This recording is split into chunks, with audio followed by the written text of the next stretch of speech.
Ces pics de lumière autour de lui, est-ce qu'il serait recouvert d'une espèce de poison? Tu commences à en sentir les effets, et tu te demandes si un poison engourdit ton corps. Ce n'est pas un poison. Ce que tu ressens, c'est quelque chose que tu as perdu il y a longtemps, si bien que tu ne t'en rappelles même plus. Essaie de chercher dans tes souvenirs. Tu es devenu capitaine, et tu as gagné en puissance. Tu as obtenu une force qui t'a permis de terrasser tous tes ennemis. Et en conséquence, tu n'as plus éprouvé cette sensation depuis. Pourtant, elle est essentielle à la survie. Je ravive chez toi un sentiment que tu avais enfoui et dont tu t'es dispensé. Le sentiment de peur. Le capitaine aurait peur? C'est impossible. Les infortunés qui sont touchés par mes pointes sont aussitôt frappés par l'effroi et le doute. Que se passerait-il si je prenais mon sabre? Si je l'ôtais de son fourreau? Si je le brandissais vers le haut? Ou alors vers le bas? Que se passerait-il si je bougeais les doigts? Ou si je regardais dans une autre direction? Si je me contentais d'inspirer ou d'expirer? L'ensemble des décisions qui s'offrent à moi peuvent toutes m'être fatales.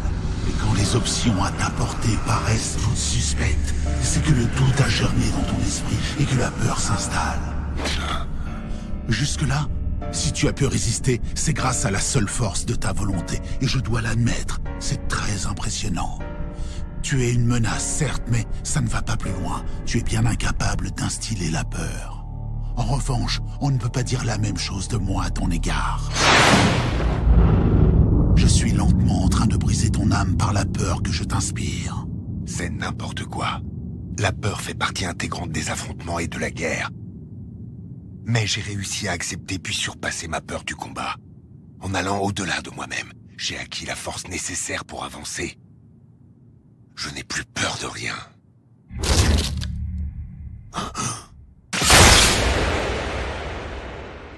On dit que la peur peut être domptée avec l'expérience. Seuls les guerriers les plus aguerris succombent à cette illusion et en paient le prix. La peur que tu as mentionnée, la peur rationnelle, peut facilement être balayée. Si l'on en trouve la cause et que l'on s'en débarrasse, alors ce qu'on prenait pour de la peur n'a plus lieu d'être. Toutefois, la peur dans son essence la plus pure n'a pas de cause. Elle ne disparaît jamais, n'a pas de source identifiable ou de limite définie. Elle ne peut être supprimée ou maîtrisée, parce que ce n'est pas une émotion, mais un instinct naturel. Elle est semblable à une myriade d'insectes qui grouillent sur ton corps et te laissent complètement paralysé.